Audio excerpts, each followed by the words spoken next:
나비 넥타이에 중절모를 쓴 목사입니다. 반갑습니다. 오전에 이 목사님께서 어떤 내용의 강의를 하셨는지 모르지만 혹시 중복되는 내용이 있더라도 여러분 그냥 양해하고 들어주시면 좋겠고요. 저는 내러티브 설교 혹은 내러티브 성경 읽기와 관련돼서 좀 기본적으로 우리가 좀 알고 접근하면 좋겠다 하는 그런 내용을 가지고 오늘 여러분을 조금 만나뵈려 합니다. 모자는 좀 벗겠습니다. 혹시 녹화가 되는 거 아니죠? 녹화하나요? 녹화해요? 밖으로도 나가나요? 그렇구나. 그럼 제가 조금 끊어달라 그럴 때는 좀 끊을 수 있나요? 왜냐하면 좀 사적인 얘기가 나올지 몰라서 될 수 있으면 그렇게 하고 아니면 그냥 진행하겠습니다. 유인물을 나눠드렸는데 일부 공개로 할 테니까 그냥 끊어주세요. 알겠습니다. 내러티브 성경 읽기에 대해서 먼저 조금 말씀드리겠습니다. 만일 내가 말하는 사람, 화자라고 부르죠. 혹은 나레이터 이렇게 얘기를 할 수 있는데 화자가 돼서 우리가 지금 이 시간 이 자리에 모여 있는 이 사건을 누군가에게 들려주거나 기록한다면 여러분 어떻게 말할 것 같아요? 여러분 지금 오늘 이 시간에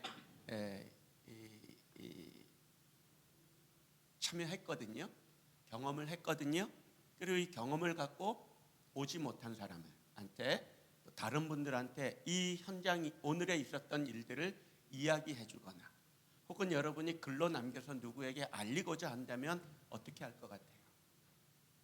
재미없고 아주 지루하게 하겠습니까? 아니면 사람들이 처음부터 끝까지 아주 관심을 집중하면서 한마디도 놓치지 않고 빠뜨리지 않고 집중해서 읽거나 들을 수 있도록 하겠습니까? 어느 쪽을 하겠어요?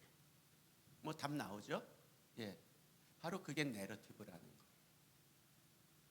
그러니까 이 구전되고 있던 그 이야기를 문자로 기록한 것이 성경입니다. 이거는 우리가 다 알고 있는 이야기고요. 그런데 그 순서를 보면 기록 이전에 구전되고 있는 이야기가 있고 그리고 구전 이야기 이전에는 반드시 실제 사건이 있다는 거죠. 그래서 거기 순서를 보면 제일 앞에 한 사건이 있고 그 사건이 이야기가 말로 서로 이야기가 되는 거죠. 여러분이 오늘 이 자리에 있었던 이 사건이 이제 여러분이 나가서 누군가와 얘기할 수도 있고 이 자리에 참석했던 두세 사람도 그 모임에 같이 있을 때 그 두세 사람과 또 나머지 분들과 함께 이 오늘에 있었던 이 이야기를 말로 할 수 있단 말이에요. 그런데 그게 너무 소중하다 보니까 이걸 이제 기록으로 남기자. 한번 기록으로 한번 남겨보자 하다 보면 이게 기록이 되는 거죠. 그리고 그 기록을 좀 더 어떤 목적성과 의도성을 갖고 또 어떤 주제나 관점을 갖고 한번 잘 정리해보자. 그랬을 때 그것은 텍스트라고 하는 것으로 남게 되는데 그것이 바로 내러티브가 되는 거예요. 그러니까 예를 들면 그 기록된 이야기까지는 글로 어떤 형식으로든지 글로 남겼는데 이걸 좀 더 목적성을 갖고 다음에 우리가 또 이런 이야기를 했을 때 그거를 보여주면서 한번 읽어봐라, 이걸 한번 들어봐라 했을 때 그럼 사람들이 더 관심을 갖고 더 참여하지 않겠냐 하는 그런 어떤 목적성이나 의도적인 방향성을 갖고 그 글을 남겼을 때 그걸 내러티브라고 그러는 거예요. 그렇다면 우리가 성경 내러티브라 그러면 성경은 어떤 목적성이 있겠다는 거죠. 목적성을 갖고 어떤 의도성을 갖고 기록됐다는 걸 알 수 있는데 그럼 내러티브로 성경을 읽는다는 것은 뭐냐? 이걸 거꾸로 거슬러 올라가는 거예요. 지금 우리는 성경에 이 텍스트를 갖고 있거든요. 이 텍스트로 되어 있는 이 텍스트를 그 이전에 어떤 형식으로 기록되어 있었을까? 텍스트 이전에 그 기록을 생각해보고 그 기록 이전에 그러면 어떤 내용으로 우리 서로 말들이 오가면서 구전되고 있었을까? 그리고 그 구전되는 내용은 근본적으로 어떤 사건을 말하고 있었던 것이냐? 그래서 그 본래 사건으로 돌아가는 거, 그게 내러티브로 성경을 읽는다는 거예요. 그러니까 우리가 성경을 딱 읽었을 때 글자만 읽고 어떤 내용이다 이것만 보는 게 아니라 정확하게 그 사건을 읽어낼 때 비로소 그때 처음 일어났던 사건이 뭐냐, 그리고 그 사건을 확인하고 알아낼 때 비로소 우리는 그 사건 속에서 사건을 보게 된다는 거죠. 사건 밖에서 보는 사건하고 사건 안에서 보는 사건이 달라요. 이제 뭐 뒤에서 또 말씀드리겠습니다만, 그래서 달을 가리키는 손가락, 달이 사건이라면 그 손가락 텍스트는, 왜 손가락은 달을 가리켜서 달을 보라 그러는데 그게 텍스트인데, 손가락을 보는 데서 그치지 말고 그 손가락이 가리키고 있는 그 달, 그 본래 사건을 보자. 이게 이제 내러티브로 성경을 읽는다 하는 그런 거예요. 그리고 이제 그 스토리와 내러티브에 조금 말씀을 드리면, 그 에드워드 모간 포스터라고 하는 영국 소설가거든요. 이분은 스토리하고 플롯 이렇게 구별하고 있습니다. 그 스토리와 플롯은 뭐냐면 시간 순서에 따라 배열된 사건의 서술이다. 대부분의 독자들이 이건 파악할 수 있어요. 자, 그래서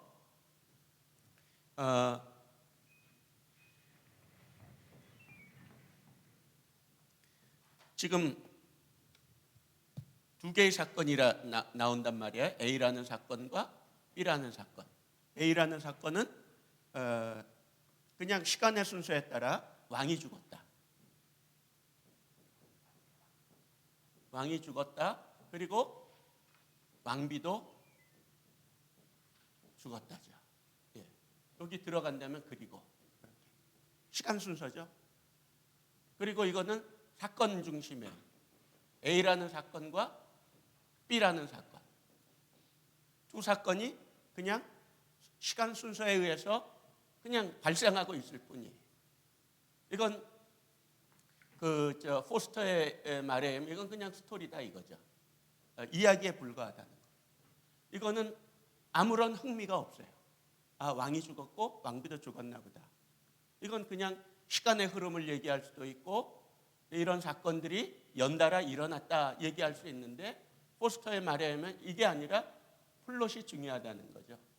플롯이 들어갈 때 이 사건들이 이제 사람들의 관심을 갖기 시작한다. 그럼 플롯이란 건 뭐냐? 왕이 죽었는데 그 슬픔에 못 이겨서, 슬픔 때문에, 슬픔이라는 이유가 나오고 그 슬픔을 못 이겨서 왕비도 죽었다.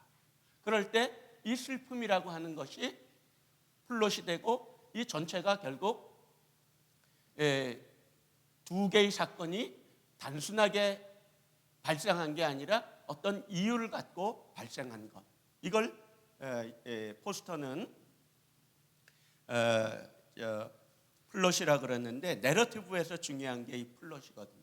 아마 들어보셨을 것 같아요. 그래서 내러티브에서는 이 플롯을 발견하는 게 굉장히 중요하고, 그리고 플롯을 발견했으면 내러티브 설교나 내러티브 성경 읽기에서는 거의 다 됐다고 보면 돼요. 그래서 이 플롯 찾고 플롯을 발견하고 플롯을 만나는 게 굉장히 중요한 것인데, 그래서 이 두 사건이 어떤 이유, 원인과 결과, 그래서 인과관계라는 거죠. 그래 결국은 이 플롯에서 중요한 질문은 왜라고 하는 질문. 왜? 그래 왕비도 죽었다. 왜 죽었지? 그러고 보니까 슬픔 때문에 죽었더라. 이렇게 되는 거죠. 그래 요 슬픔을 이제 규명해 나가기 시작하는 그런 것이고요. 그래서 이 플롯에서는 왜가 중요하고 결국 내러티브가 중요하게 다루는 게 플롯이라면 내러티브에서는 그 뭐 여러 가지 뭐 의문사 무엇 언제 어디서 누가 뭐 그런 걸 따질 때 내러티브에서 중요하게 다루는 거는 why라고 하는 질문입니다. 왜? 자, 그래서 만약에 요걸 갖고 설교한다 그러면 왕이 죽었다는 사건을 갖고 설교할 수도 있고 왕비도 죽었다는 걸 갖고 설교할 수 있는데 이럴 때는 왕이 죽었다는 것이 뭘 의미하느냐? 의미를 찾게 되는 거예요. 이 사건의 의미가 뭐냐? 우리 뭐 귀납법적인 성경 공부, 귀납법적인 설교할 때 그 관찰 적용 해석할 때 그 해석 단계에서 그 의미를 얘기하잖아요. 관찰을 하고 뭘 봤느냐? 그리고 그 관찰한 그것이 뭘 의미하느냐? 그리고 이걸 어떻게 적용할 것이냐? 이게 귀납법적인 성경 공부고 또 설교를 이렇게 나가는 거잖아요.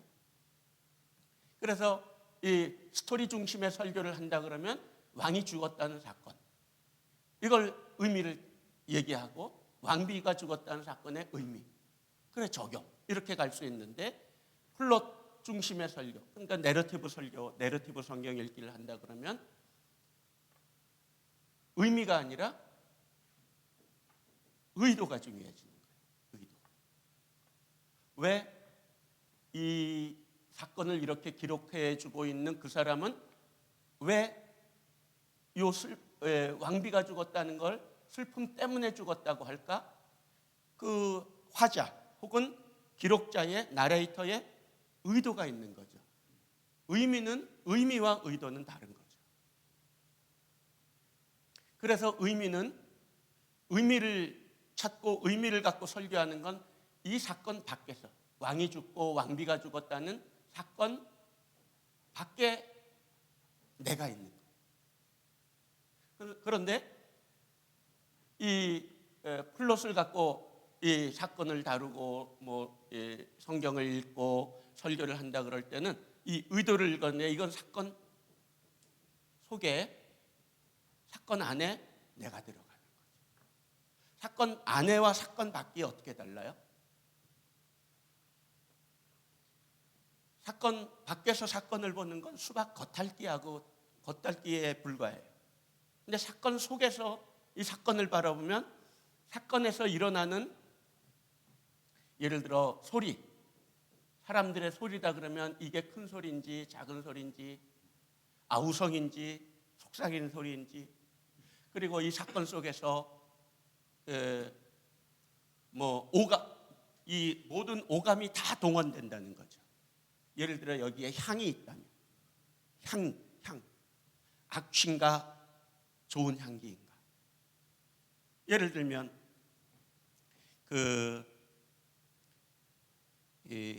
요한복음 8장 1절에서 11절까지 보면 가늠하다 현장에서 붙잡혀온 여자가 그 여자 이야기가 있죠.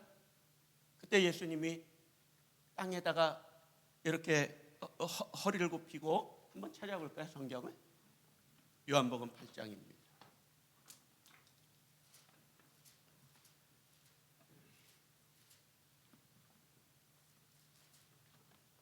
요한복음 8장. 자, 그냥 읽진 않고 눈으로만 이렇게 보겠습니다. 자, 가늠하다가 하는 현장에서 한 여자를 끌고 왔어요. 끌고 와서 이 사람들이 예수님께 묻습니다. 율법에는 이런 여자를 돌로 치라 명했는데 선생은 어떻게 말하겠습니까? 그랬더니 예수님이 아무 대답 없이 6절에 보니까 몸을 굽히사 손가락으로 땅에 썼다 그래요. 자, 그러면 여기에 이제 사건으로 보면 끌고 왔다. 여자를 끌고 왔다. 현장에서 가늠하다 현장에서 붙잡힌 여자를 끌고 왔다. 그리고 물었다. 그리고 그런데 예수님은 몸을 굽혀서 손가락으로 땅에 무언가를 쓰셨다. 뭐 이런 사건이 전개되는데, 이게 스토리라면 플롯은 그럼 거기에 질문을 하나 넣을 수 있죠. 예수님이 왜 그랬을까? 스토리 중심은 예수님이 몸을 굽혀 땅에 손가락으로 뭘 쓰셨다 그랬을 때 스토리에서는 뭐라고 썼을까를 관심을 갖고 있어요. 뭐라고 썼을까? What? 뭐라고 썼을 것 같아요?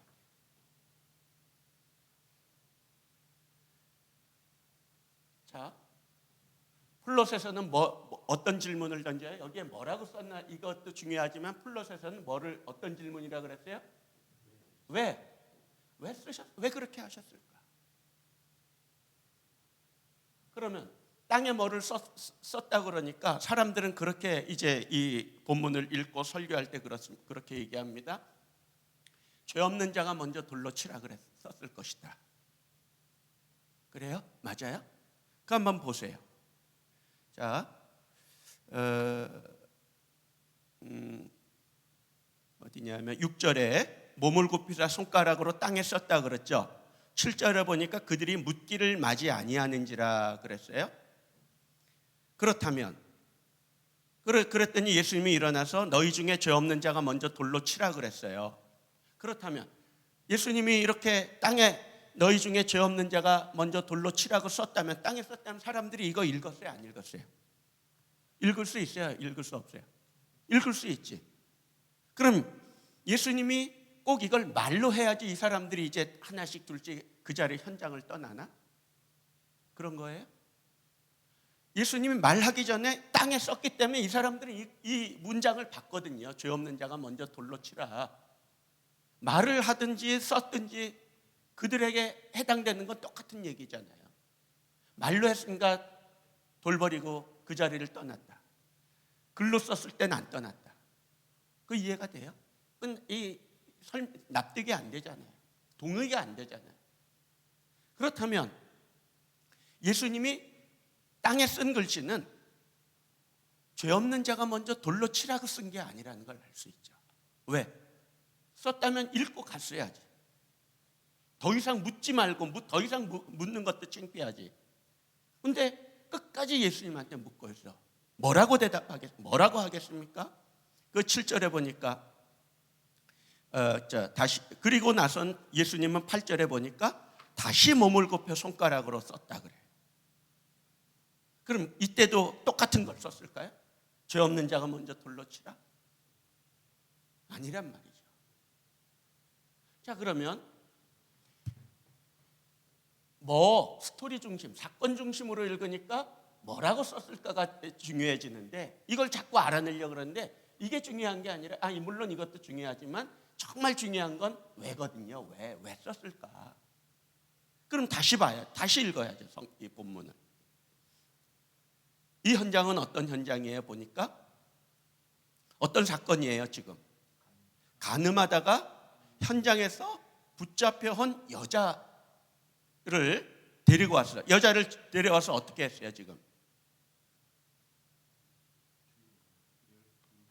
여자를 끌고 왔어요. 끌고 와서 여자를 어떻게 했어요? 지금 이 현장에 어떻게 해놓고 있어요?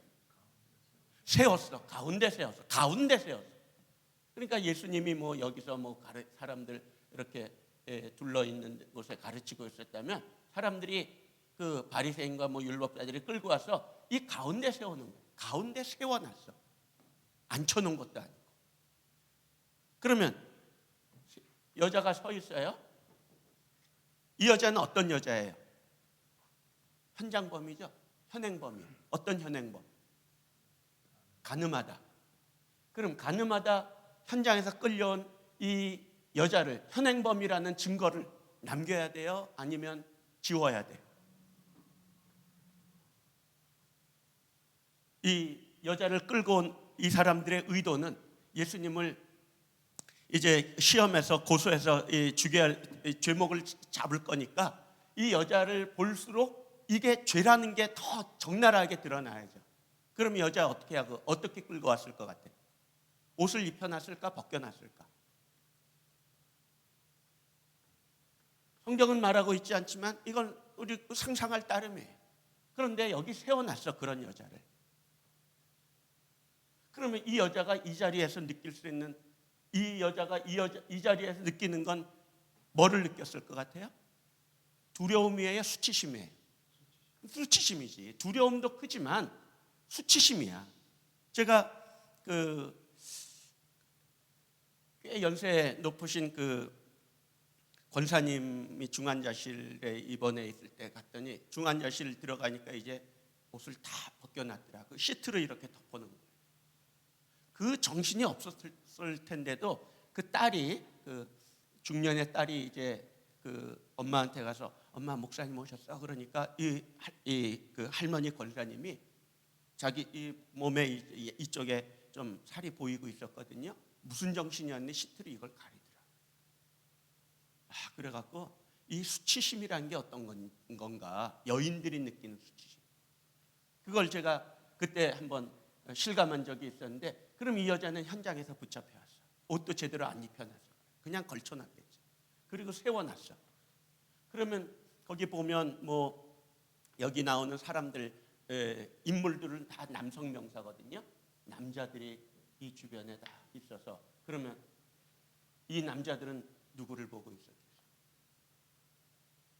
좋은 구경거리지. 예수님을 책잡고 시험해갖고 고소할 조건을 찾으려 하지만 한편으로는 여자를 거의 벌거벗겨 놓고. 그러면 예수님이 왜 엎드려서 몸을 숙여서 몸을 굽혀 손가락으로 땅에 쓰셨을까? 뭐라고 쓰셨을 것 같아요? 그러니까 뭐라고 쓴 것도 중요하지만 왜 썼을까를 하면 뭐라고 썼을까가 나와요. 왜 썼어요? 예수님은 여자를 향한 시선을 다 예수님의 손가락으로 향하게 하는 거예요. 그럼 뭐예요? 예수님의 여자에게 이렇게 옷을 입혀주는 거지. 그 부끄러움을 가려주는 거지. 그러니까 그 다음에도 그렇게 한마디 하고, 너희 중에 죄 없는 자가 먼저 돌을 치라, 뭐 그렇게 해놓고 또 몸을 굽혀 손가락으로 또 쓰고 계시잖아요. 그건 뭐예요? 이 사람들이 다 돌아갈 때까지 예수님은 땅에 서서, 예수님도 안 일어나는 거죠. 여자를 안 보는 거지. 안 봐주는 거지. 여기서 뭐가 느껴져요? 그럼 여기서 예수님 뭐라고 썼을까? 그냥 이건 뭐 제 생각이고 제 해석인데, 예수님은 그냥 히브리어 그 알파벳, 우리말로 하면 기역, 니은, 디귿 이거 글자 공부하듯이 그거 쓰고 있지 않았을까 싶어요. 그러니까 사람들이 그거 쓰는 거 보면서도 이거 뭐 장난하고 있나? 뭐 그러면서 자꾸 묻는 거죠. 뭐라고 대답할 거냐? 대답 빨리 해라. 그죠? 그러니까 예수님은 끝까지 이 사람들 시선으로부터 여자를 덮어주고 있는 거죠. 예수님 자신도 이 여자를 안 보려고 해요. 그리고 사람들이 이제 다 간 뒤에 예수님이 일어나서 여자한테 묻죠. 너를 고발하던 그들이 어디 있느냐? 정죄한 자가 없느냐? 그랬더니 여자가 없다 그러죠. 그러니까 이 사건을 스토리 중심으로 볼 것이냐, 플롯 중심으로 읽을 것이냐. 스토리 중심으로 읽으면 예수님이 뭘 썼을까가 관심의 대상입니다. 플롯 중심으로 읽으니까 왜 썼을까? 왜 그랬을까? 그러니까 여기서 예수님의 그 따뜻한 마음이 느껴지잖아요. 이게 내러티브랍니다. 그러니까 거기 예수님의 의도가 나오기 시작하고, 그렇게 하신 예수님의 의도. 자, 그래 이게 스토리와 스토리로 읽느냐, 플롯으로 읽느냐, 사건 갖고 읽느냐, 이 인과관계 Y를 갖고 있느냐, 그런 큰 차이이고요. 그 포스터의 공로는 우리가 내러티브 성경 읽기 설교할 때 이 포스터의 공은 이 스토리와 플롯을 구별해 주었다. 이게 포스터에게 고마워할 것이고, 또 하나는 그 시모 채트만이라고 하는 이 사람 미국 사람입니다. 포스터는 영국 소설가고 채트만은 미국 그 내러티브 이론의 아주 중요한 인물 중에 하나라 그러는데, 이 채트만은 스토리, 플롯, 내러티브 이렇게 구별해서 알려주고 있는데, 거기서 중요한 건 플롯이라는 거예요. 우리가 플롯 많이 하는데 포스터의 플롯 이론과 채트만의 플롯 이론이 조금 다르지만 이 모든 것들이 내러티브 성경 읽기나 내러티브 설교에서 우리가 고려하고 감안해야 되는 굉장히 중요한 내용들인데, 이 채트만은 플롯을 이렇게 말합니다. 사건, 등장 인물, 배경이라는 이야기 요소. 이게 이제 이야기의 요소라는 거죠. 사건, 등장인물, 배경, 이 세 가지의 요소가 서로 작용하면서 스토리를 만들어 나가고, 내러티브는 그럼 뭐냐? 이야기가 그 이야기가 전개되는 방식이에요. 이야기가 전개되는 방식이라는 게 무슨 말이에요? 이걸 3인칭으로 풀어갈 것이냐, 3인칭 전지적인 시점으로 할 거냐, 1인칭 시점으로 할 것이냐, 이런 식으로 나는 이야기가 전개되는 방식, 그런 인칭 얘기만 아니라 다른 방식들도 있겠습니다만, 아무튼 채트만의 내러티브는 이야기를 어떻게 전개할 거냐. 예를 들어 일어난 순서가 이제 뒤에 또 보면 플래시백이라는 것도 있지만, 그 마지막 사건을 제일 앞에 두고 이 사건이 왜 어떤 과정을 통해서 일어나게 됐는지를 서술해 나가는 방식, 플래시백이라고 그러거든요. 그 드라마에서도 가끔 그런 게 나옵니다. 뒤에 가서 또 설명하겠습니다. 그래서 중요한 건, 채트만 이야기에서 중요한 건 플롯이라는 거예요. 사건, 등장인물, 배경. 배경이라는 건 뭐예요? 시간적 배경, 공간적 배경. 이 배경 속에서 등장인물들이 얽히고 설키고 하면서 일어날 때 그게 사건이 되는 거죠. 그런데 그 사건은 결국 등장인물들의 내면을 보여주는 거거든요. 그 내면을 읽어내는 거예요. 그리고 그 내면을 읽어낼 때 비로소 이제 성경 읽기를, 또 설교를 내러티브로 풀어간다, 이렇게 이야기할 수 있겠습니다. 자, 그러면 거기 플롯과 내러티브를 조금만 더 구체적으로 다뤄보면, 스토리는 그 다음에 일어난 사건 자체에 관심이 있고, 그래서 거기 what 이렇게 돼 있죠. 사건 자체에 관심이 있고, 플롯은 그 사건의 이유에 관심이 있다. 지금 말씀드린 이 내용이에요. 그리고 강해 혹은 귀납적 설교는 무엇에 관심이 있고, 그래서 무엇에 대하여 풀어가는데 그 무엇의 의미를 찾아가는 거죠.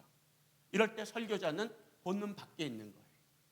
근데 본문 안에 또 사건 안으로 들어가니까, 요한복음 8장 이 사건에서 그 사건 안으로 들어가니까 이게 보이기 시작하잖아요.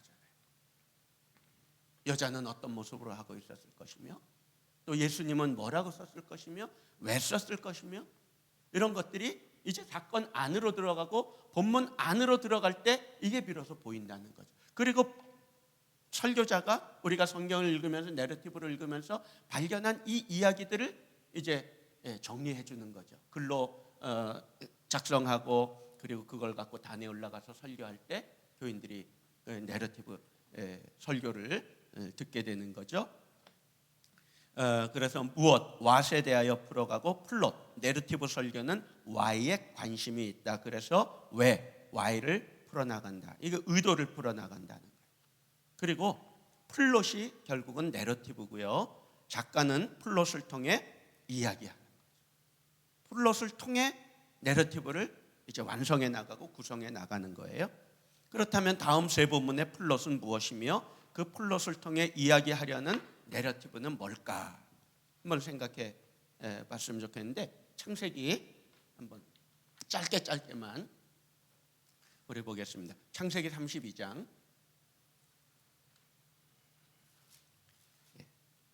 창세기 32장 13절부터 32절인데요. 자, 어디서부터 보냐 하면 21절부터 한번 나눠서 읽어보겠습니다. 제가 21절을 시작할게요. 그 예물은 그의 앞서 보내고 그는 무리 가운데서 밤을 지내다가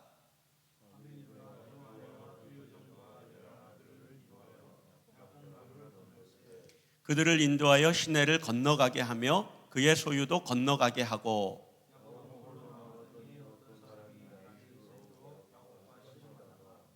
자기가 야곱을 이기지 못함을 보고 그가 야곱의 허벅지 관절을 치매 야곱의 허벅지 관절이 그 사람과 씨름할 때에 어긋났더라.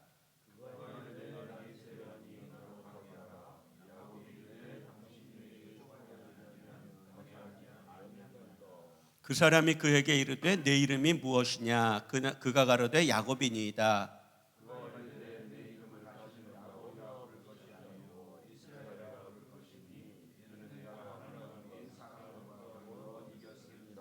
야곱이 청하여 이르되 당신의 이름을 알려주소서. 그 사람이 이르되 어찌하여 내 이름을 묻느냐 하고 거기서 야곱에게 축복한지라.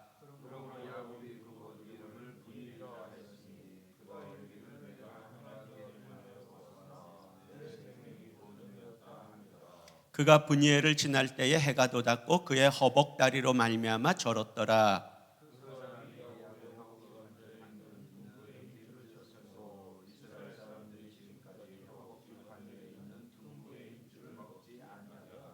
아멘. 예.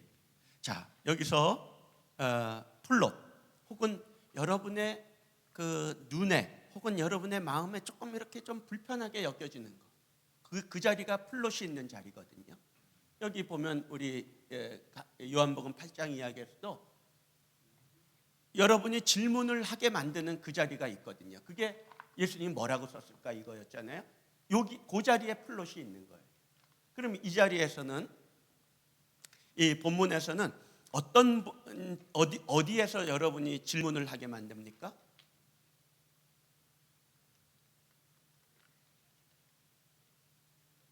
그 혹시 이 슬로 바이블 읽어보셨나요?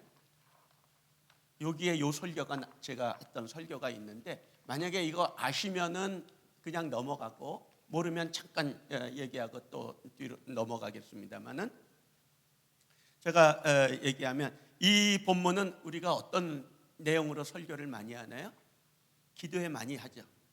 기도, 하나님과 씨름,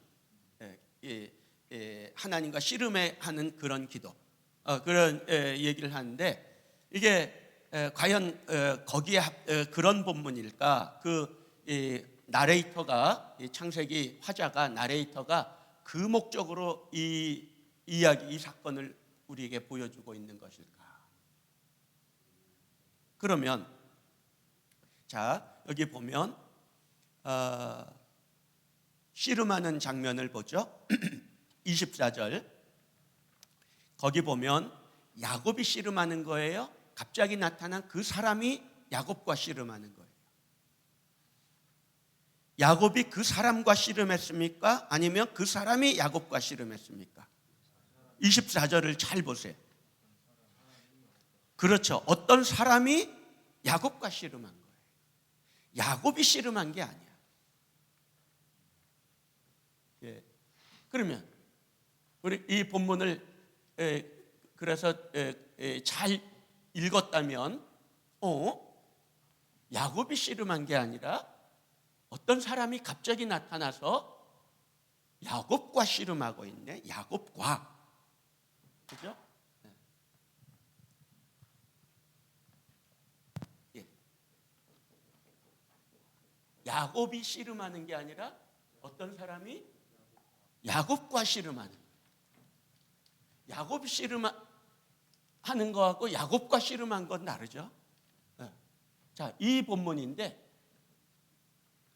그리고 이 씨름했다는 말이 이 아바크라고 하는 말에 그 수동태형이에요. 이 수동태가 이 씨름했다는 아바크는 수동태가 기본형이더라고요. 그러니까 야곱이 씨름한 게 아니라 야곱이 씨름을 당한 거야. 그러면 그 어떤 사람은 이 어떤 사람은 정체가 뭐예요? 나중에 야곱이 이 사람을 누구라고 알게 돼요? 하나님이라고 알게 되죠. 자, 그러면 하나님이 야곱과 씨름하는 거예요. 하나님이 야곱을 붙들고 지금 씨름하는데 하나님이 이길 수 있어요, 없어요? 야곱을 이길 수 있죠. 이길 수 있어. 그런데 거기 보면 뭐라고 돼 있어요? 이기지 못함을 보고. 그런 게 이제 플롯이 되는 거예요. 왜 이기지 못해? 하나님이 야곱, 이까진 야곱 뭐 왜 이기지 못해서 날이 새도록 밤새도록 야곱을 붙들고 낑낑대고 있어? 이상하지 않아요? 한 방이면 그 환도뼈 허벅지 관절 치니까 한 방에 끝나는데 한 방에 쳐버렸으면 되는데, 그리고 이기지 못하는데 왜 허벅지 관절을 쳐? 깨끗이 져야지. 반칙이잖아요. 그죠? 이런 것들이 다 우리로 하여금 왜 그래? 왜 그랬어? 뭐 이런 질문을 던지게 하는 거죠. 그러니까 이런 것들을 보면 야곱이 씨름한 게 아니라, 그러면 우린 야곱이 씨름했다 여기서 이제 아주 정말 하나님을 이기는 그런 끝까지 끈질기게 기도해서 하나님을 응답을 받아내야 된다, 그렇게 하는데, 그게 아니라 하나님, 어떤 사람이, 그리고 하나님이 야곱과 씨름했다면, 그리고 날이 새도록 씨름했다면, 이건 하나님이 씨름한 건가? 아니야. 이거는 야곱이 거기 홀로 남았다 그러잖아요. 근데 홀로 남았는데 24절에 보면 홀로 남았다 그러는데, 거기 보면 원문을 좀 우리 참고한다면 21절에 앞서 보내고 야복나루를 건널세, 24절에 건너가게 하며 건너가게 하고 뭐 이런 등등의 건너간다는 말이 다 같은 말이거든요. 아바르라고 하는 히브리 단어인데 원문으로는 다 아바르 똑같아요. 근데 다 야복강이 있으면, 야복나루가 있으면 다 건너갔어. 짐승 자기 재산도 건네놓고 다시 돌아와서 가족들 다 건네놓고 돌아와서 여기 자기 야곱 혼자 남은 거예요. 홀로 남았다 그러죠. 그런데 그때 어떤 사람이 갑자기 나타나서 야곱과 씨름을 하는 거죠. 그럼 이 사람은 왜 나타났어요? 그리고 왜 씨름을 해요? 그리고 이 사람은 나중에 보니까 하나님이에요. 그죠? 그럼 하나님이 왜 이 밤에 나타나서 야곱과 씨름하며, 그리고 그것도 한 번에 이길 수 있는데 날이 새도록 밤이 새도록 야곱과 씨름하고 있어? 왜 그래요? 이건 뭐예요? 이거 씨름이 아니죠. 그러니까 뭐예요? 하나님이 야곱과 함께 있어주는 거예요. 홀로 나. 그리고 다른 것들은 다 건네보내는데 자기는 건너지 못하는 이 야곱을 하나님이 안고 건너가려고 한 거 아닌가 싶어요. 그래, 야곱이 홀로 남았을 때 캄캄한 밤에 야곱이 홀로 이 등 없는 깜깜한 곳에서 여러분 경험해 봤어요?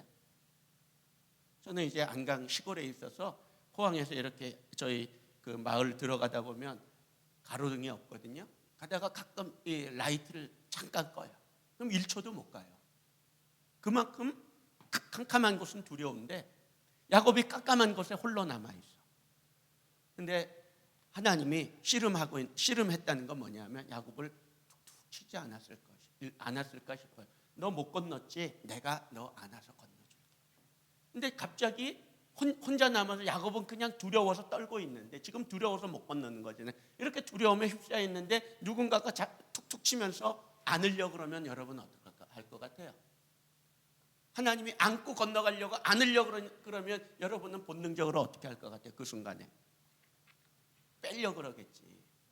근데 하나님은 놔주질 않는 거야. 왜? 못 건너니까. 네 혼자 네 힘으로는 이거 못 건너.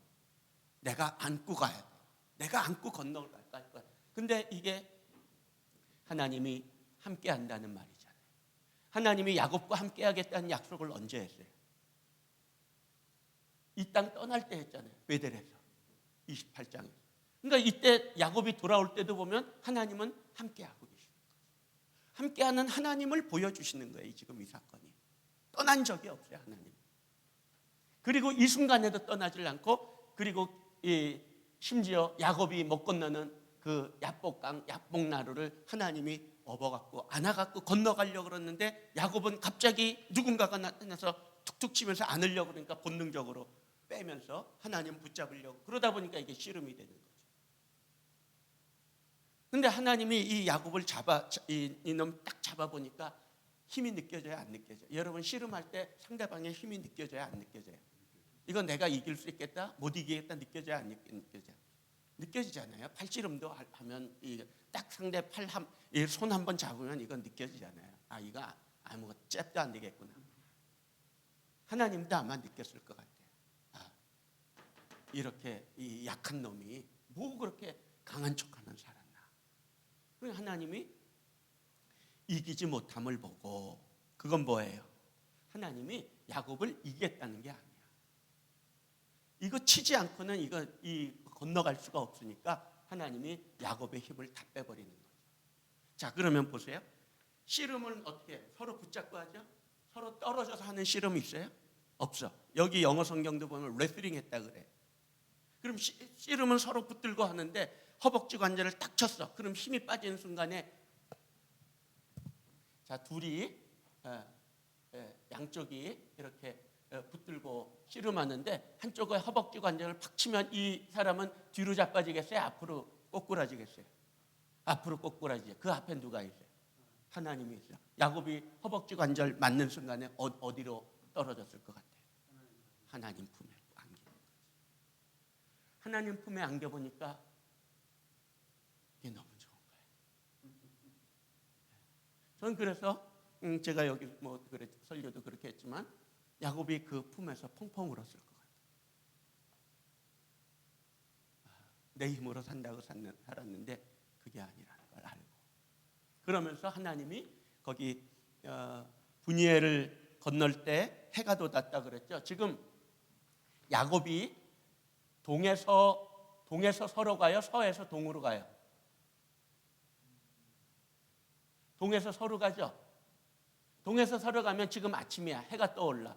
그러면 동에서 서로 가면 해를 봐요, 못 봐요? 해를 등지고 가는 거죠. 근데 해를 얘기를 해. 해가 돋았다. 그건 뭐예요? 야곱이 해를 봤다는 거지. 어떻게 봤을까?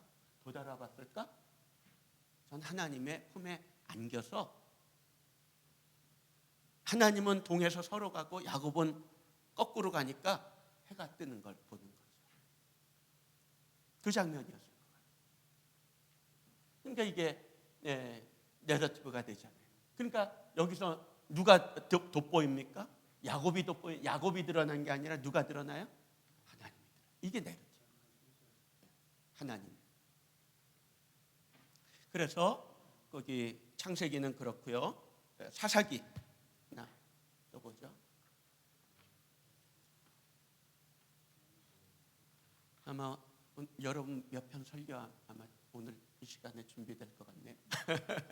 사사기 1장 1절부터 7절까지 또 읽어봅시다. 한 절씩 읽어보죠. 여호수아가 죽은 후에 이스라엘 자손이 여호와께 여쭈어 이르되 우리 가운데 누가 먼저 올라가서 가나안 족속과 싸우리이까.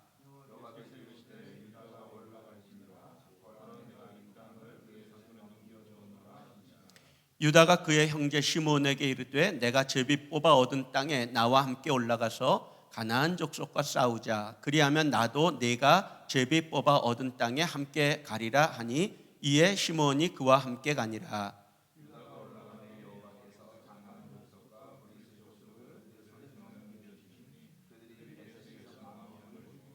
또 베색에서 아도니 베색을 만나 그와 싸워서 가나안 족속과 브리스 족속을 죽이니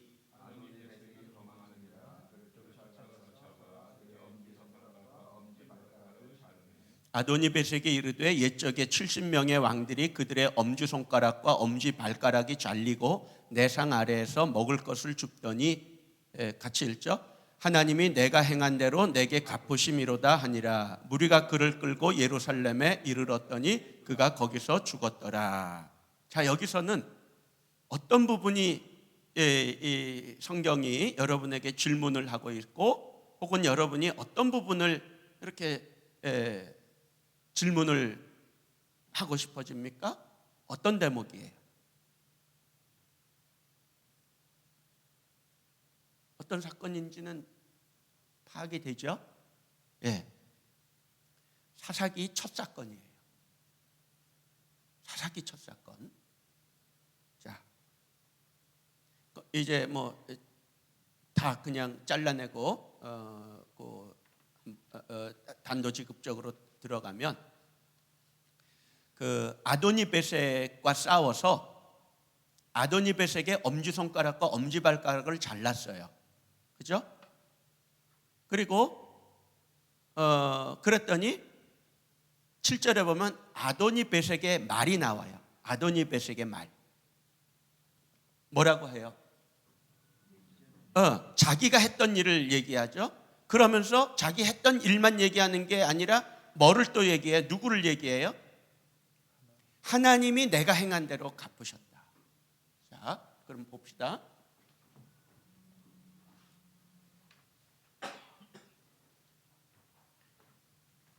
그냥 쉽게, 알기 쉽게.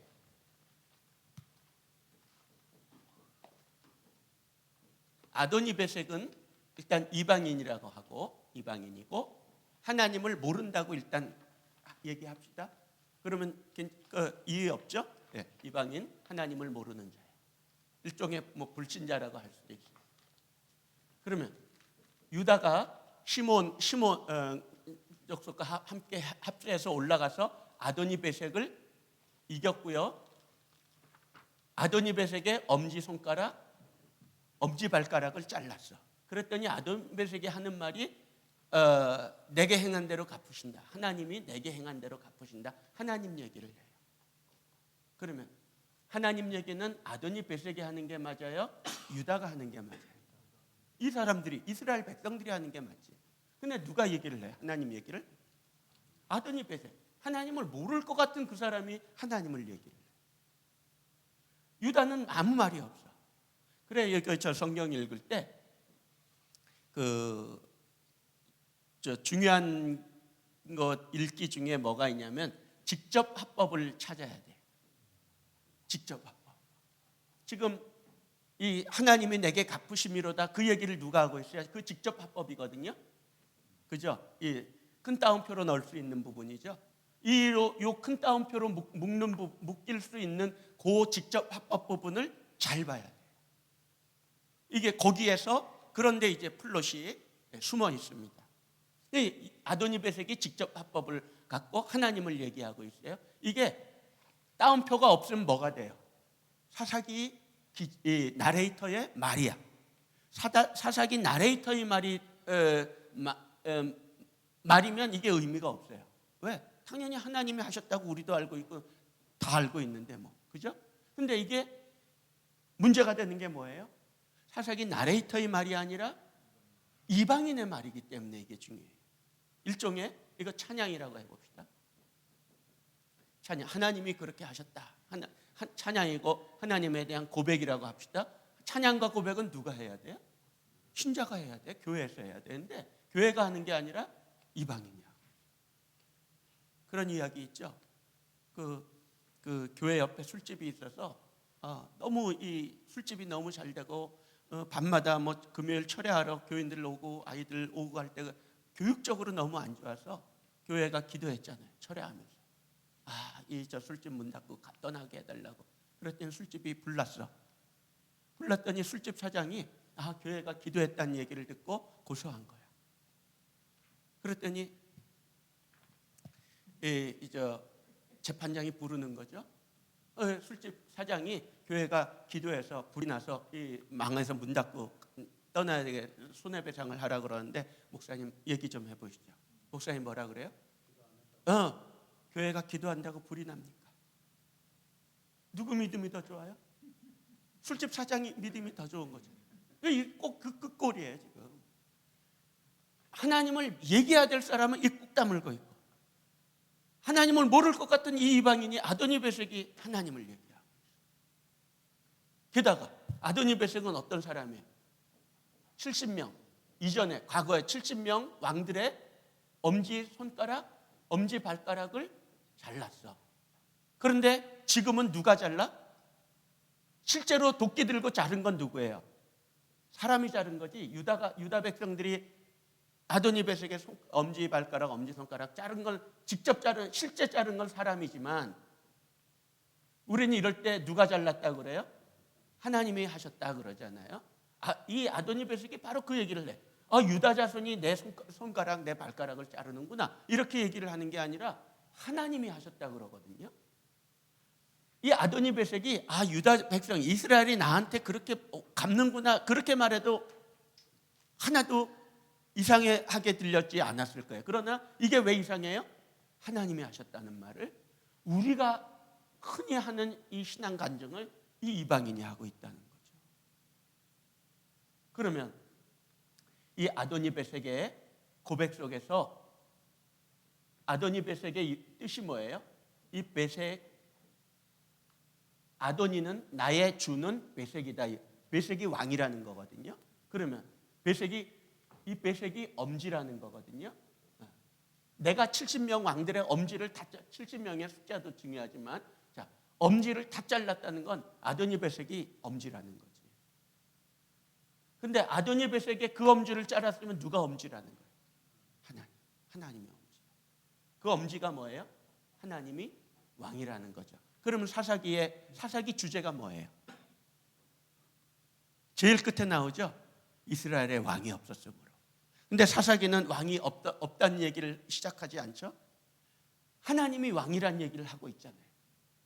어떤 이야기를 그걸 이제 이 나레이터가 하나님이 왕이야 그 얘기를 던져놓고 시작하는 게 아니라 이 아도니베섹과 싸워 이긴 이야기를 던져놓고 하나님이 왕이란 걸 선포하고 시작하는 거예요. 근데 이스라엘 백성들은 어때요? 하나님을 자꾸 버리지. 다른 왕을 자꾸 찾아가잖아요. 다른 신들을. 그게 이제 그리고 끝에 가서 이스라엘에 왕이 없었으므로.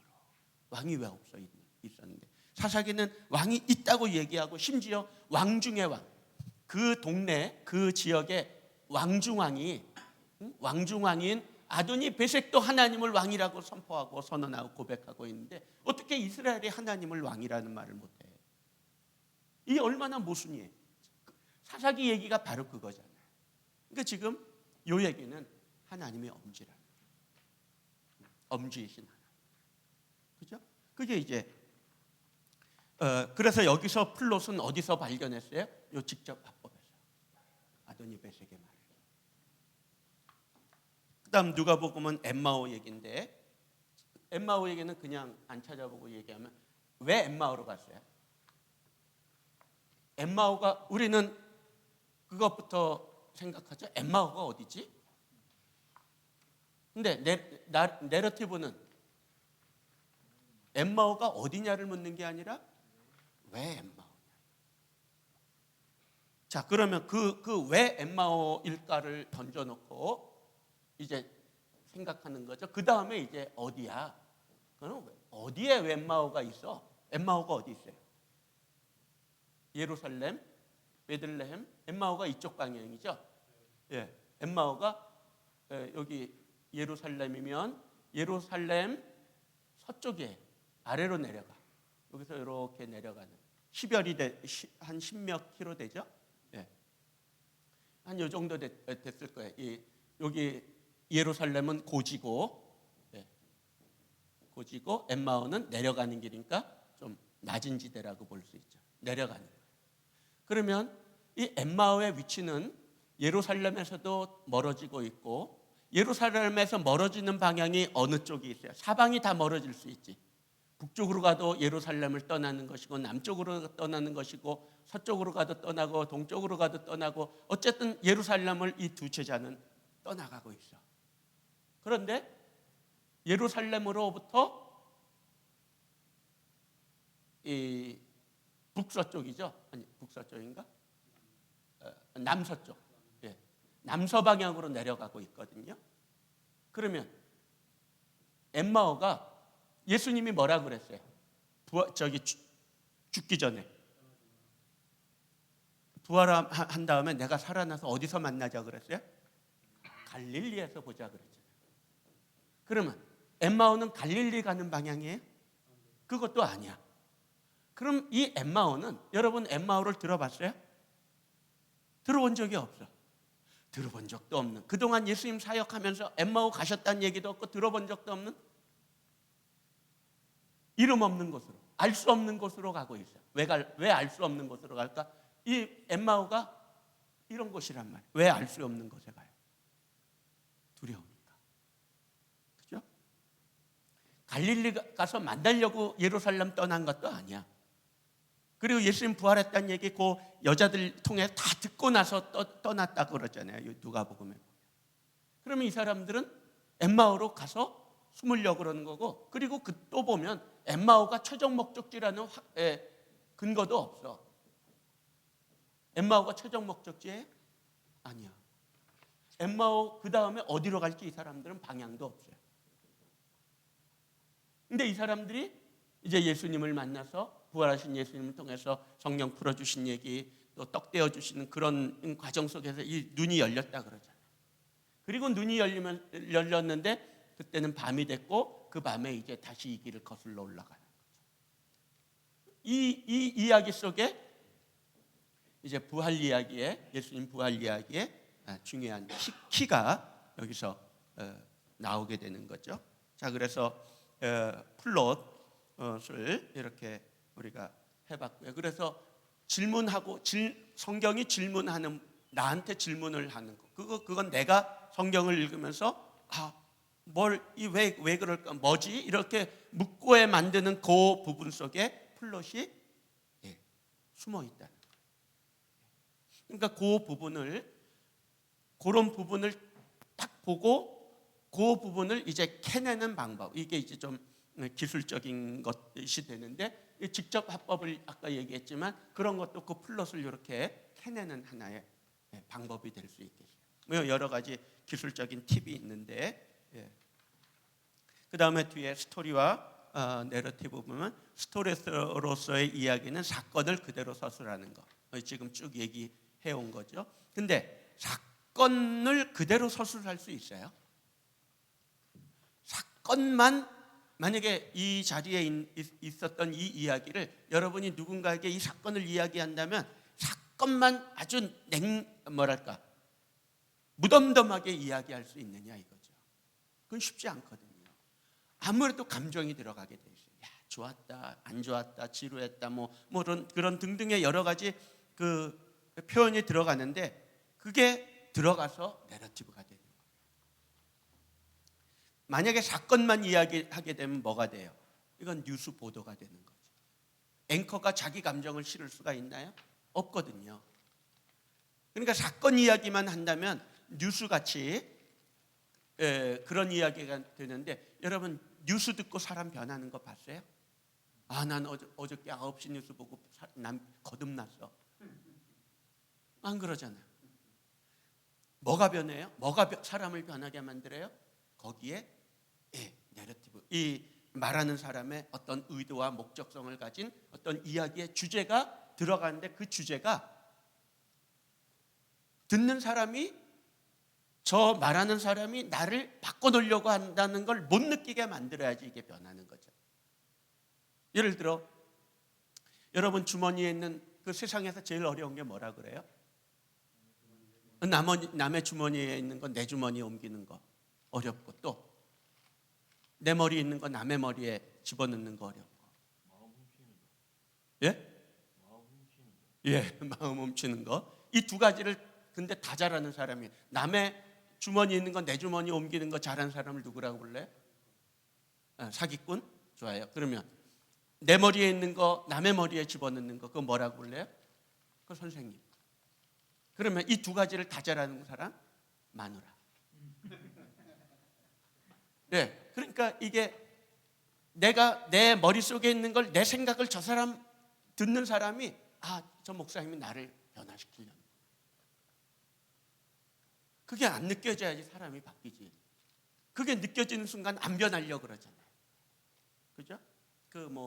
햇빛과 바람이 지나가는 나그네에 옷을 벗기는 내기를 하는데, 바람은 그냥 세게 불면 옷이 날려버릴까 해서 하는데, 그럴수록 나그네는 옷깃을 여면서 옷을 움켜쥐잖아요. 햇빛은 쨍쨍하니까 저절로 벗어.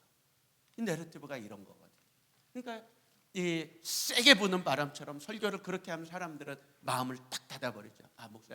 저 목사님이 나를 변화시키려는구나. 나를 바꿔놓으려고 안 바뀌어야지. 바뀌지 말아야지. 한번 해봐. 누가 이기나 해보자. 이렇게 되는데 그냥 이야기 이런 이야기 야곱 이야기, 사사기, 엄지 이야기 그런 이야기들을 해나가는 과정에 그 이야기 속에 들어와서 듣다 보니까 나도 그렇게 살아야겠고 하나님이 그런 분이라는 걸 하나님이 그렇게 하나님이 함께 하시는 분이었어요.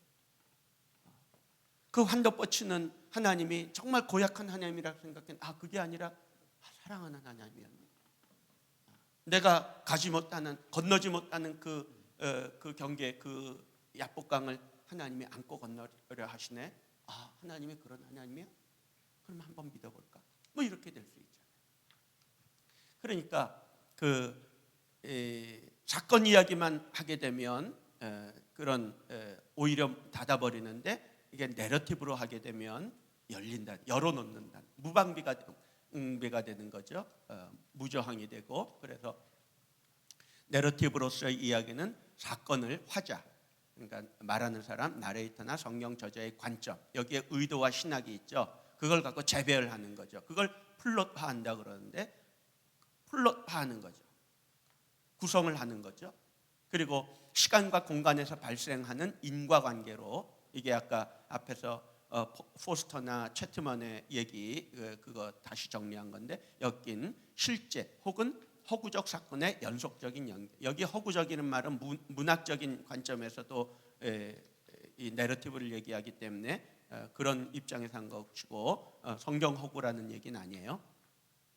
그런 사건이 연속적으로 연결돼 나가는데 그 사건이 아까 이제 우리 사건을 야곱이 홀로 남았고 어떤 사람이 나타나 씨름하고 밤새도록 씨름하는데 이기지 못했다. 그래 환도뼈를 줬다. 이런 등등의 사건이 계속 쭉 전개되고 있잖아요.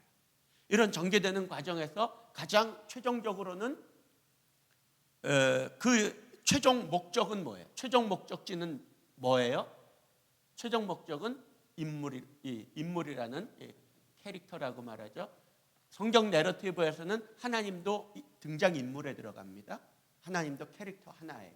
주인공이죠. 그 대신 그러니까 이 성경 내러티브의 이런 이야기들이 물고 원인과 결과로 섞이고 플롯화되는 이런 과정을 통해서 가장 마지막에 드러내고자 하는 건 인물이에요. 어떤 인물? 하나님이라는 이 등장인물 캐릭터를. 그 야곱 이야기도 하나님이 드러나는 거죠. 사사기도 하나님이 드러나는 거죠. 그 하나님을 알게 되는 거예요.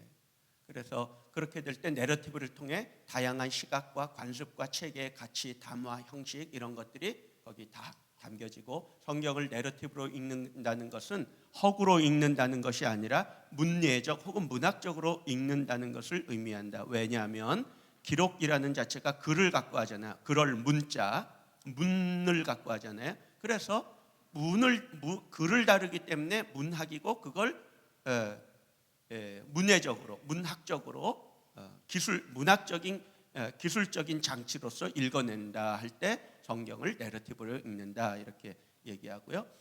기본적인 사건, 등장인물 그리고 배경.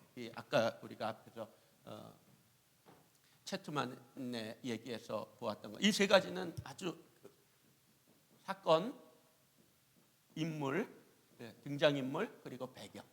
이 세 가지가 서로 맞물려 있는 거예요. 그러니까 이 사건을 보려면 배경도 봐야 되고 시간적인, 지리적인, 기후적인, 시대적인, 사상적인 요한복음의 사상적인 흐름이 뭐예요? 요한복음은 어떤 사람들을 어떤 계층을 염두에 두고 있죠? 4개가 있어요. 요한복음에 제일 강력한 게 뭐예요? 영지주의죠. 영지주의. 헬라 철학도 있고 로고스는 철학자를 향해서 그리고 그 어둠을 얘기하잖아요. 어둠에 빛을 비췄다 하는데 그 어둠은 그 요한복음이 에베소에서 기록됐다 그러잖아요. 에베소에서 나온 유명한 헬라 철학자가 한 사람이 있죠. 누구예요? 헤라클레이토스인가? 그래요. 이 사람이 헤라클레이토스의 그 철학 이론의 핵심이 뭐냐면 로고스 철학이거든요. 그러니까 요한은 이런 용어 하나를 갖고도 로고스라는 우리는 말씀으로 번역했지만 이 원문으로 보면 로고스라는 말을 에베소 사람들은 너무나 잘 알아. 그럴 때 말씀이 육신이 돼요. 이 사람들은 이게 확 와닿는 거죠.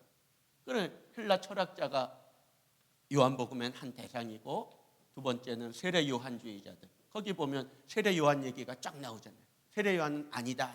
나는 그리스도가 아니라. 세례 요한의 말을 통해 자기는 그리스도가 아니라고 말하는데 세례 요한주의자들은 세례 요한을 그리스도라고 알고 있죠. 그거 사도행전 19장에 나오잖아요. 세 번째가 누구예요? 세 번째는 유대주의자들, 모세주의자들. 모세의 율법을 얘기하죠. 네 번째가 누구예요? 영지주의자들. 그리고 요한복음은 처음부터 끝까지 이 네 대상을 갖고 풀어가고 있어요. 그 요한복음 2장에 물이 포도주 된 사건도 보면 예수님의 어머니를 뭐라고 불러요? 여자여 그러고. 여자여 이걸 갖고 이제 성경학자들은 풀어내는 거라. 이게 이렇게 부를 수 있는 건가 없는 건가? 그거 다 맞는 말이죠. 그러나 여기에 여자여라고 하는 말 속에는 요한이 누구를 대상으로 누구를 생각하면서 여자여라고 한 예수님의 이 말을 하고 있냐 하면 영지주의가. 왜? 영지주의를 연구하면 영지주의 그 파가 굉장히 많은데 기독교 범주 안에서 영지주의는 지금 구원파가 영지주의고, 그죠? 그리고 어머니 하나님, 영지주의 일파 중에 어머니 하나님을 얘기하는 영지주의 파가 있어요. 그러니까 어머니 하나님 뭐예요? 하나님을 낳은 어머니이면서 하나님의 어머니라는 거죠. 여자를 강조해요. 근데 예수님은 이 어머니를 향해서 여자여라고 불러요. 넌 여자야. 그러니까 영지주의자들이 그 여자 하나님, 어머니 하나님을 얘기하는 그런 사람들에게 예수님의 어머니 성모는 한 여자에 불과한 거예요. 이게 이제 내러티브인 거예요.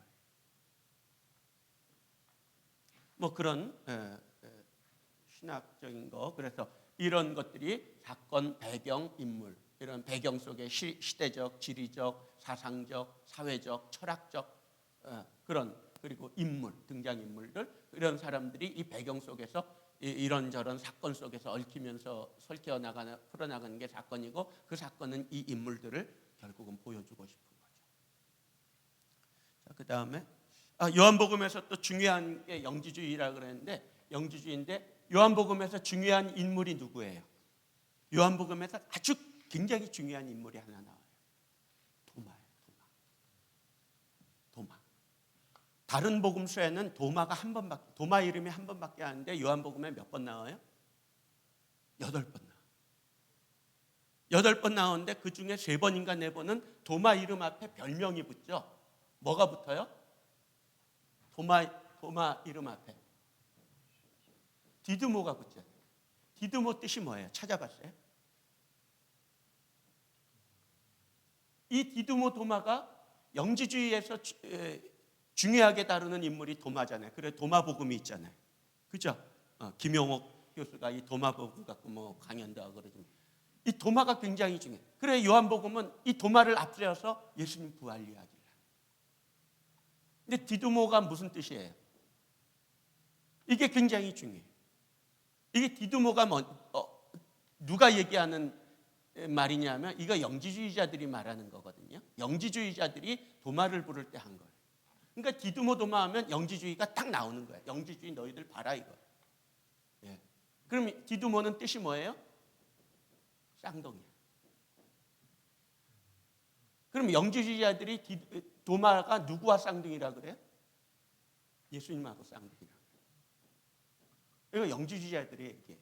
그러니까 요한은 디드모 도마 이야기를 쫙 하면서 영지주의를 지금 겨냥하면서 얘기하는데, 그 겨냥할 때 가장 강력한 도마 이야기가 뭐예요?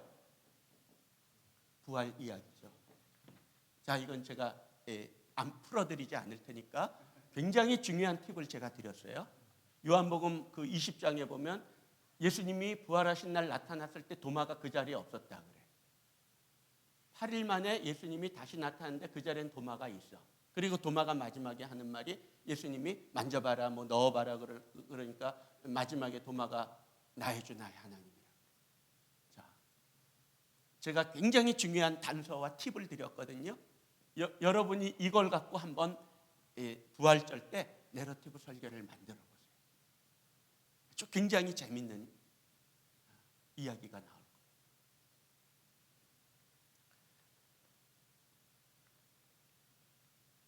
거예요. 그래, 여기서 맞춥시다. 요거는. 자, 그 다음에 근데 그 사건 인물 배경, 그죠? 사건 인물 배경은 다 같은데 이걸 누가 어떤 사람이 이걸 나레이션 하느냐, 어떤 사람이 이걸 플로팅 하느냐, 어떤 사람이 이걸 플롯화 하느냐에 따라 서로 다른 내러티브가 만들어지는 거죠. 그래서 복음서가 서로 다 다른 이유가 뭐예요?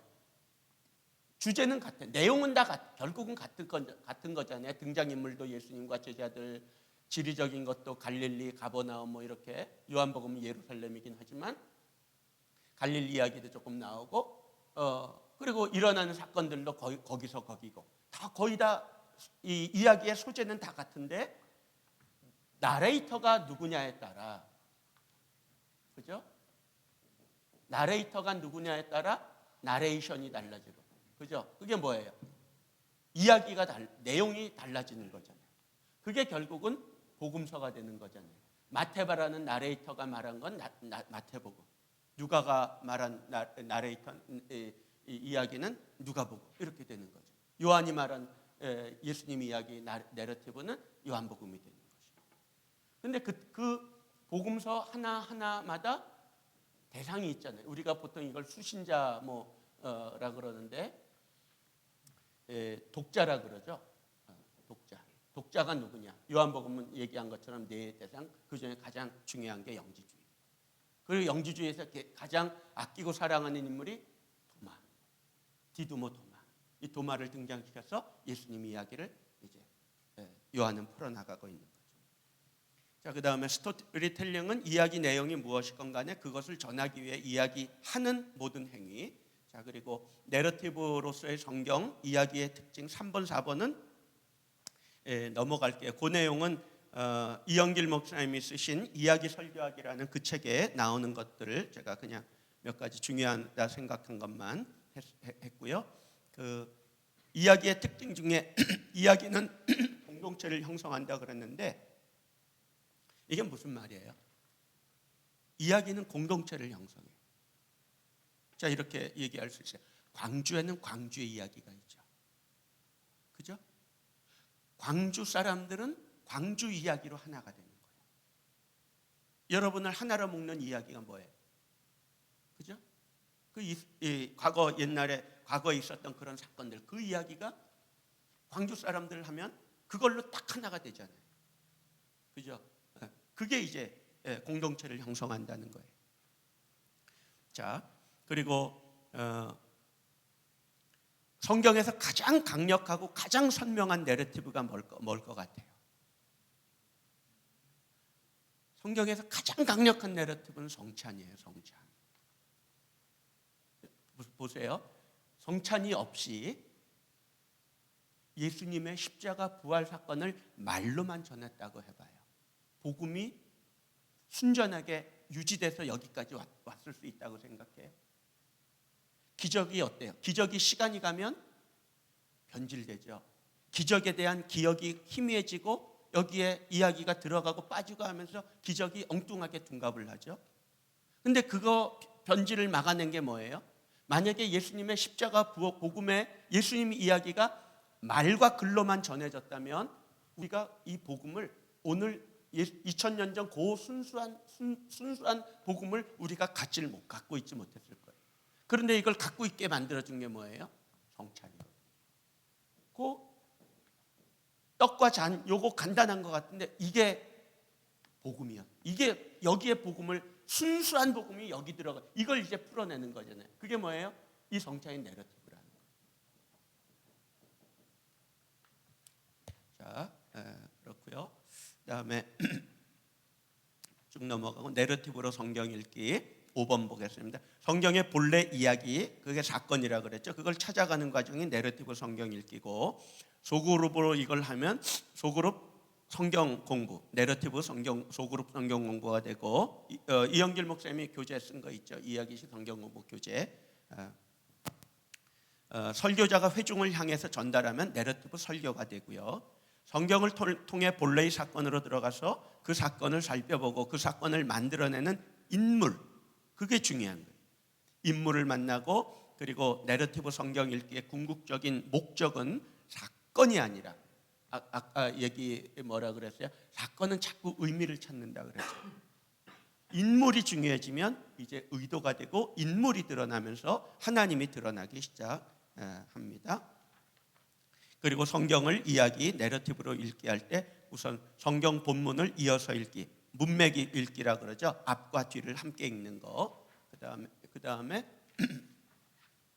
본문을 좀 정확하게 읽고, 지금 이 앞에서 우리가 다루었던 예문들은 본문을 정확하게 읽었기 때문에 가능했던 거고요. 그럴 때 필요한 게 조금 할 수 있다면 원어를 좀 준비하면 좋고, 교리적으로 읽지 않기, 그리고 뜻보다 의미보다 상황을 먼저 파악하기. 그래 아까 엠마오 얘기도 엠마오로 갔다가 아니라 지도 딱 찾아 펴서 엠마오가 어딘가 한번 좌표도 찍어보고, 그리고 그 위치를 놓고 고민하는 거죠. 예루살렘에서의 방향, 또 갈릴리에서의 방향, 이런 것들. 그렇다면 이 엠마오는 최종 목적지였을까? 아닐 것 같다. 그럼 이 사람들은 어디로 가고 있는 거지? 뭐 이런. 그 다음에 비틀기. 이건 당연하게 생각하지 않기. 클리셰라 그러죠. 상투적인 읽기. 이건 그 야곱 이야기에서 이건 당연히 기도 이야기로만 읽는 거. 그거 아니라 하나님이 야곱과 떠나지 않고 함께 있겠다고 하니 하나님의 그 신실함에 대한 그 이야기인데, 그런 거고요. 그리고 창세기 1장에서 3장까지 얘기 아시죠? 창세기 1장에서 3장까지의 중요한 얘기가 뭐예요? 여러분이 제일 중요하다고 생각하는 게 뭐예요? 창세기 1장에서 3장. 창세기 1장 창조 이야기. 2장은 하나님이 흙으로 만드시고 에덴 동산에 이들을 두시고 아담과 하와를 짝지으시는 이야기. 2장, 3장. 아담과 하와가 선악과 따먹고 쫓겨나는 이야기. 이 1장에서 3장은 너무나 우리가 잘 알죠. 이 석장에서 1, 2, 3장에서 제일 중요한 게 몇 장이에요? 어떤 사건이에요? 1장. 좋아요. 또 셋 중에 하나죠. 3장. 또 2장. 자, 그러면 자기가 중요하다고 생각하는 거에 대한 이유가 있어야 돼요. 저는 2장이라고 봐요. 2장 하나님이 창조하고, 보세요. 거기 정확하게 읽기에도 해당되는데, 에덴 동산입니까? 우리 에덴 동산 그런데 에덴 동산 아니에요? 거기 보면 원문을 정확하게 읽으면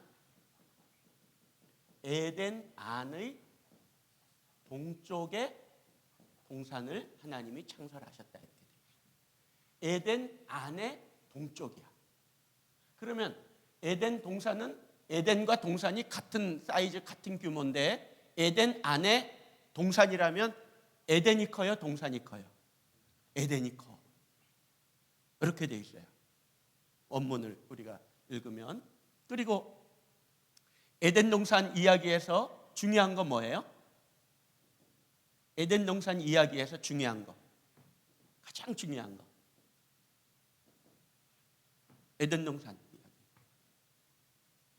에덴 동산에 뭐가 있었어요? 선악과. 에덴 동산 이야기에서 중요한 선악과만 있어요? 네? 생명나무 있고, 선악과 있고, 생명나무 있고, 또 뭐 있어요? 네? 강이 있습니다. 강. 자, 1번, 2번, 3번. 셋 중에 뭐가 중요해요? 제일 중요한 건 뭐예요? 2번 생명나무. 또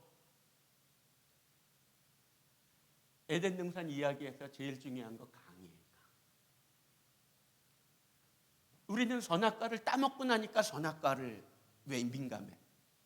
이건 뭐예요? 상처가 있는 사람은 자기 상처에 민감하죠. 그래요, 안 그래요? 죄가 있는 사람은 자기 죄에 민감해.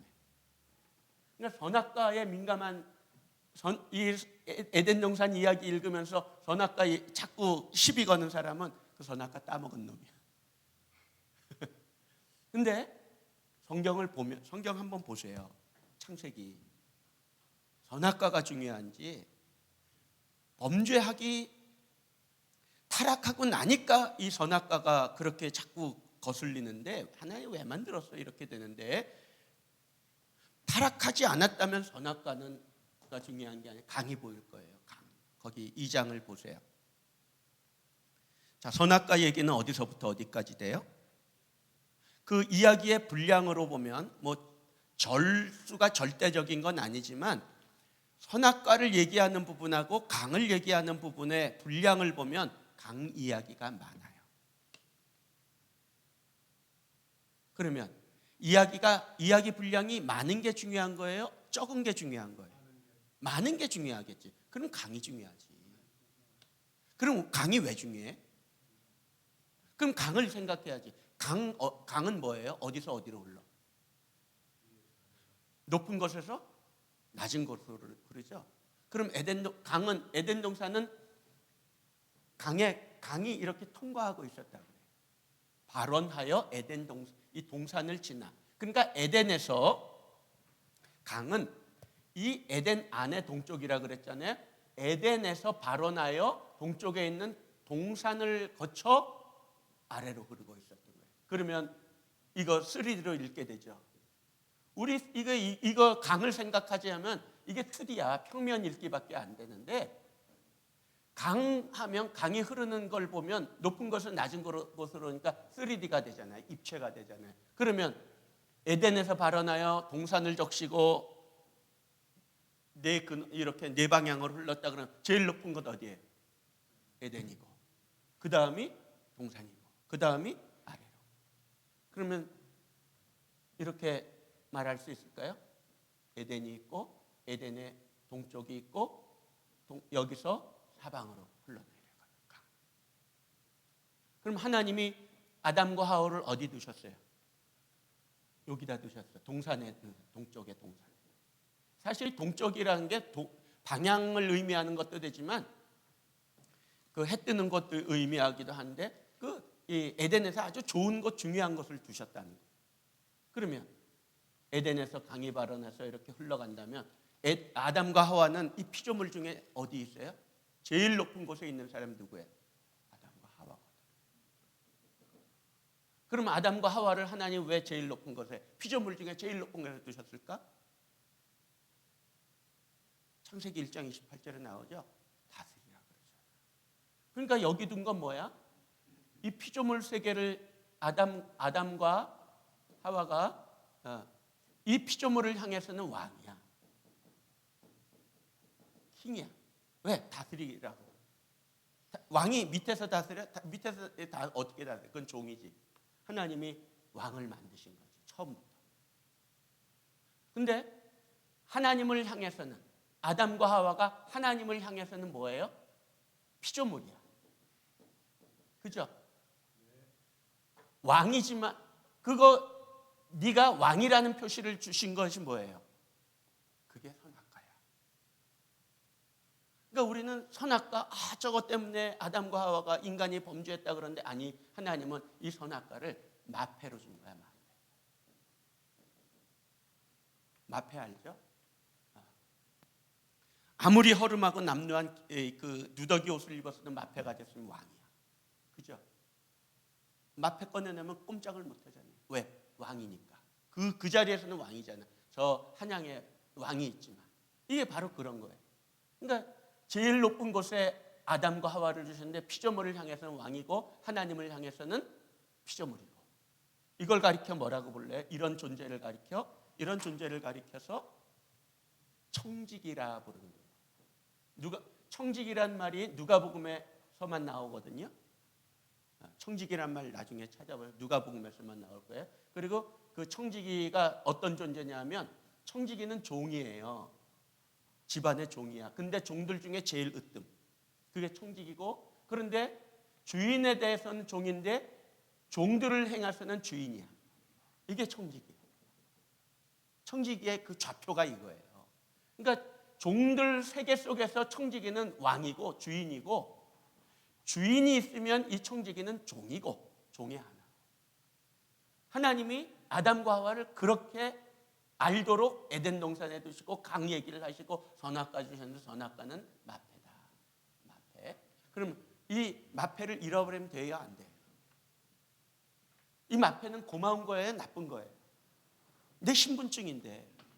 그럼 선악과를 지금까지 사람들은 뭐라 그랬어요? 이 우리를 사람들을 범죄케 하고 넘어지고 쓰러지게 만드는 게 선악과, 나쁜 거, 나쁜 하나님이라고 생각했는데 선악과, 이 강이야기 하나를 통해서 선악과가 그게 아니라는 게 나오죠.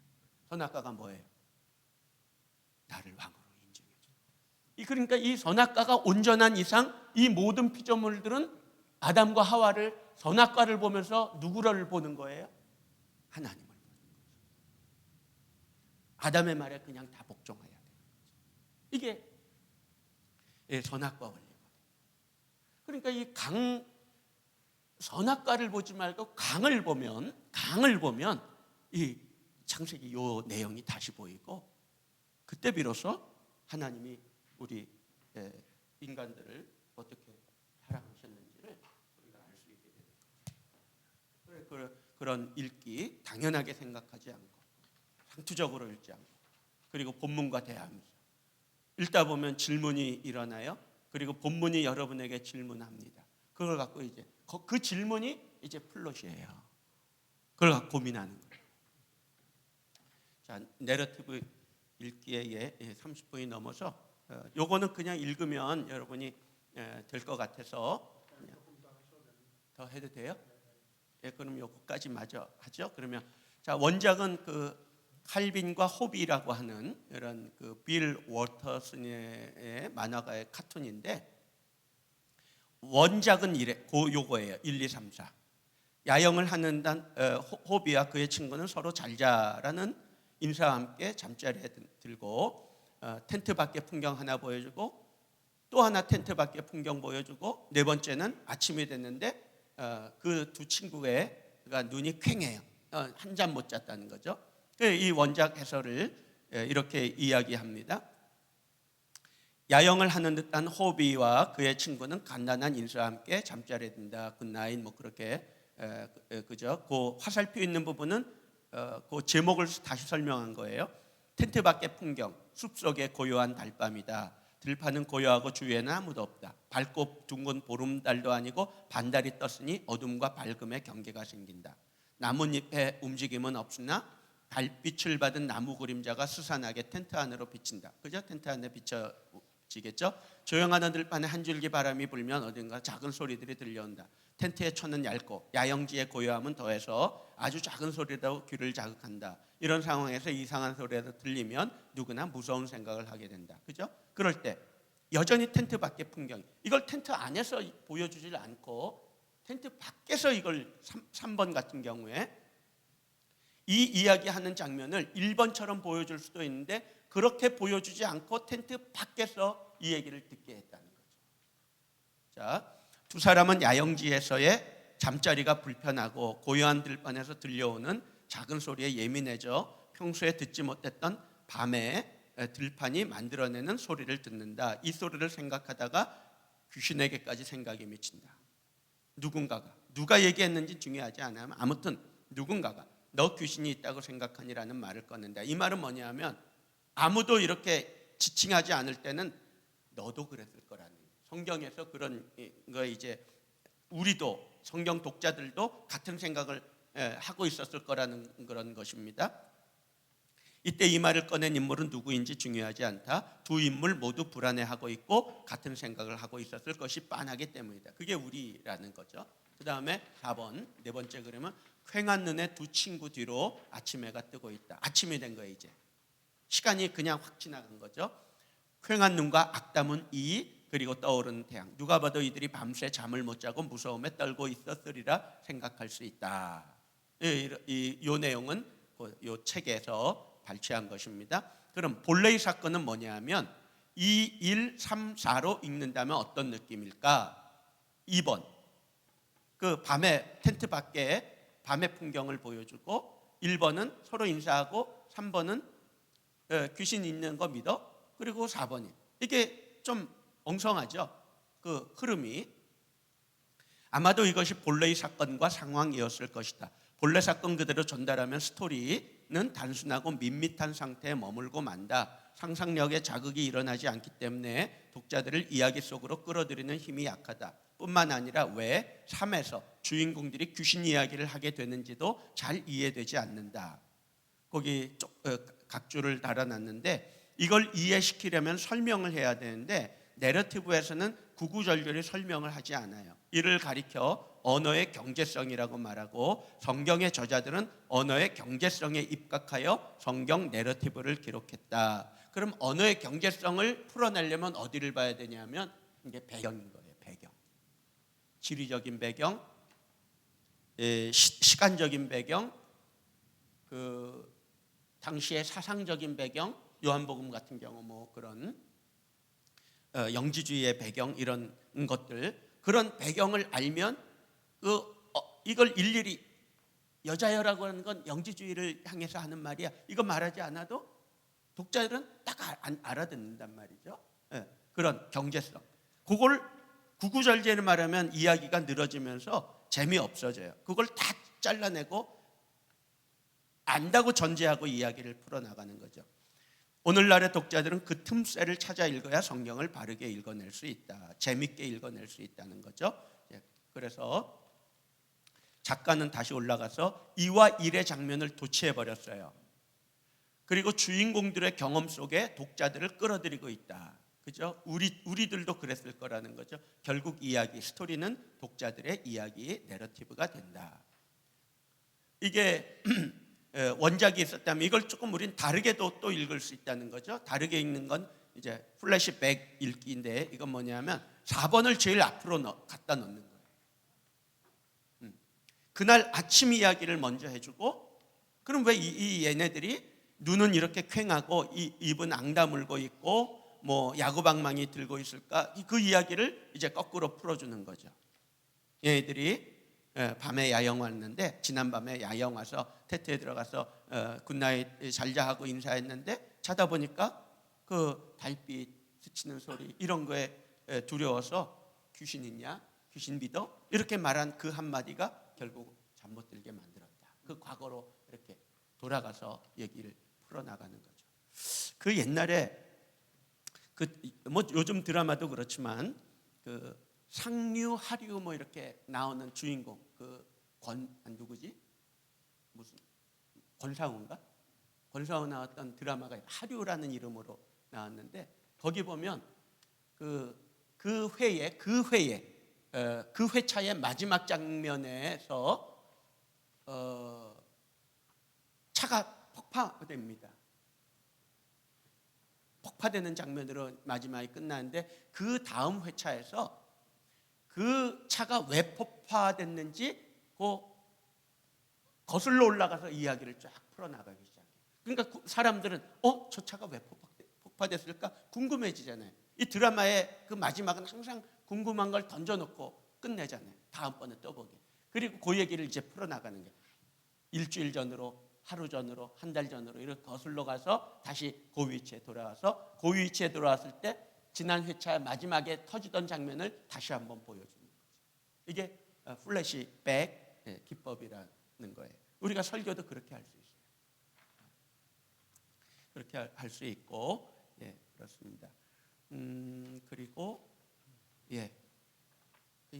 여기까지 하죠. 목사님 그렇다면 결국은 가장 중요한 게 결국은 성경 안에 하나님이 전달하고자 하는 그 핵심 사건을 드러내야 되는 것이다. 그렇죠. 그 사건 안으로 들어가서 그렇죠. 그러니까 사건 밖에서 저 밖에서 이 안을 보는 거하고 이 안에 들어와서 이 현장을 경험하는 게 다르거든요. 그래서 이 현장 안에서 현장을 보았으니까 여러분이 그 현장을 보았으니까 가서 이야기해 줄 수 있잖아요. 성경 현장을 가늠하다 현장에서 붙잡혀 끌려온 그 여인의 현장에 여러분이 있었으니까 그 이야기를 가서 해줄 수 있잖아요. 그게 이제 설교가 되는 거죠. 호비 이야기 중에 제일 재밌는 것은 두 사람이 잠 못 자고 벌벌 떠는 게 제일 재밌네요. 그렇습니다. 자, 그래 여기까지 하겠습니다. 감사합니다.